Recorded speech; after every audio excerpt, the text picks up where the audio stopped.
Feminism feminism एक ideology है जो कि राइट्स ऑफ वुमेन पे फोकस करती है। मतलब उन्हें इक्वल राइट और स्टेटस मिलना चाहिए जैसे कि मैन को सोसाइटी के अंदर मिलता है। और ये जो फेमिनिज़्म आइडियोलॉजी है ये 1970s में आई थी और इसे लाई थी मैरी वॉल्सनक्राफ्ट। इन टोटल कह सकते हैं कि discriminating nature towards the women जो है उसके अगेंस्ट में ये फेमिनिज़्म आइडियोलॉजी आई। फेमिनिज़्म के 3 मेन स्ट्रीम है या फिर स्कूल ऑफ थॉट्स है, मतलब कि डिवीजन। सबसे पहला आता है लिबरल फेमिनिज़्म, दूसरा है रेडिकल फेमिनिज़्म और तीसरा है सोशलिस्ट फेमिनिज़्म। लिबरल फेमिनिज़्म ये सबसे अर्लीस्ट ट्रेंड था, मतलब कि सबसे पहले आया था। जो बाकी के डिवीज़न है सबसे पहला इनमें लिबरल है। इनका कहना था कि जो पहले से कंडीशन है वुमेन की वो उसमें इम्प्रूवमेंट होनी चाहिए। ओवरऑल रेवोल्यूशनरी चेंज को वो नहीं मानते थे, उसे अपोज करते थे कि ये नहीं होना चाहिए, लेकिन इम्प्रूवमेंट होनी चाहिए कंडीशंस जो है वुमेन की उसके अंदर। वो एडवोकेट करते थे, मतलब कि वो सपोर्ट करते थे कि रिफॉर्म्स होने चाहिए। जो लिबरल इंस्टीट्यूशन है, मतलब कि जो पहले से ही वेस्टर्न कंट्रीज़ में इंस्टीट्यूशन है, मतलब कि गवर्नमेंट है या कोई भी लिबरल इंस्टीट्यूशन है, उसमें चेंजेस होने चाहिए, रिफॉर्म होने चाहिए।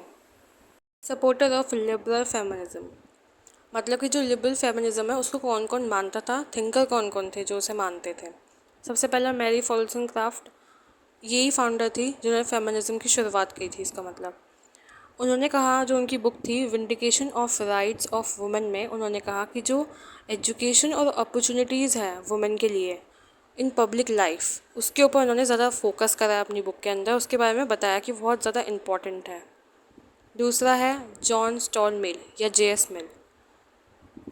जे.एस. मिल ने बुक लिखी जिसका नाम था द सब्जेक्शन ऑफ वुमेन, जिसके अंदर उन्होंने वुमेन के बारे में बताया है कि वो लेस टैलेंटेड नहीं है मैन से, और इसी वजह से उन्हें इक्वल राइट्स और अपॉर्चुनिटीज़ मिलनी चाहिए। उन्होंने राइट्स पे फोकस करा ज़्यादातर, सिविल राइट्स हो या कोई भी राइट हो, मतलब सारे ओवरऑल राइट्स आते हैं उसके अंदर। रेडिकल फेमिनिज्म, इसके अंदर ये था कि जो इसे मानते थे उनका कहना था कि ओवरऑल चेंज आना चाहिए। जो इससे पहले वाले थे वो मानते थे कि कुछ रिफॉर्म्स होने चाहिए, लेकिन ये पूरा ओवर टर्निंग रिफॉर्म्स को नहीं कह रहे, ये पूरा का पूरा जो भी सिस्टम है उसे चेंज करने के लिए कह रहे हैं। सपोर्टर्स में रेडिकल फेमिनिज्म के सबसे पहले आता है सुलामेथ फायरस्टोन। इन्होंने एक बुक लिखी थी जिसका नाम है डायलेक्टिक ऑफ सेक्स, जिसके अंदर इन्होंने बताया कि जो हमारा रिप्रोडक्टिव सिस्टम है ह्यूमंस का, वो रिस्पॉन्सिबल है कि वुमेंस को वीकर जेंडर कहा जाता है। और दूसरे जो सपोर्टर हैं इसके वो है साइमन, जिन्होंने बुक लिखी थी द सेकेंड सेक्स, और इन्होंने इसमें कहा था जो सिगमंड फ्लूड है उनकी जो फेमस डायटम है एटॉमी इज़ डेस्टिनी, उसको चैलेंज किया।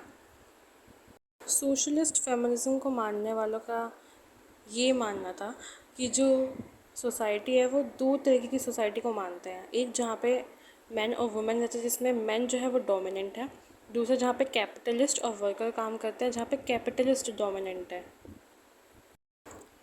सपोर्टर में चार्ल्स फॉरियर आते हैं इसके। उन्होंने कहा, मतलब उन्होंने एक आइडिया दिया था कि एक सोशल ऑर्गेनाइजेशन होगा जिसके अंदर मैन और वुमेन ग्रुप मैरिजेस करेंगे। बाद में उन्हें बहुत ज़्यादा क्रिटिसाइज़ भी करा गया था इसी वजह से। कॉन्क्लूजन से पहले हम समराइज़ करते हैं कि हमने इससे पहले क्या पढ़ा था।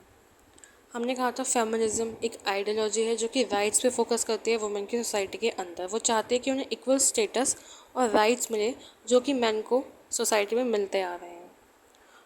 अब इसकी जो शुरुआत हुई थी वो 1970s में हुई थी और करी थी मारी वॉल्सनक्राफ्ट ने।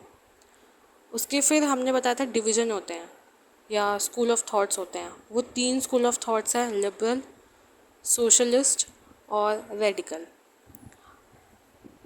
फिर इन डिवीज़न में या स्कूल ऑफ थॉट्स में इसके अंदर जो हमने बेसिक आइडिया बताया कि इसका मतलब क्या है, फिर उसके अंदर जो राइटर और उनकी बुक वो बहुत ज़्यादा इम्पॉर्टेंट है, वो ज़रूर लिखना है। अब आता है लास्ट कॉन्क्लूजन। कॉन्क्लूजन का मतलब है कि इस सब से हमें क्या सीख मिलती है या इन टोटल ये क्या कहना चाह रहे हैं।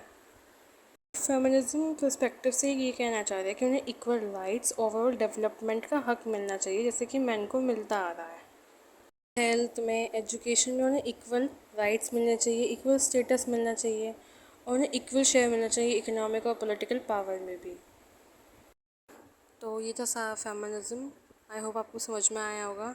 प्लीज़ चैनल को सब्सक्राइब कर लीजिए, लाइक शेयर करिए वीडियो को और कमेंट में जो आपको समझ में नहीं आया, जिस पे आप वीडियो चाहते हैं वो लिख दीजिए।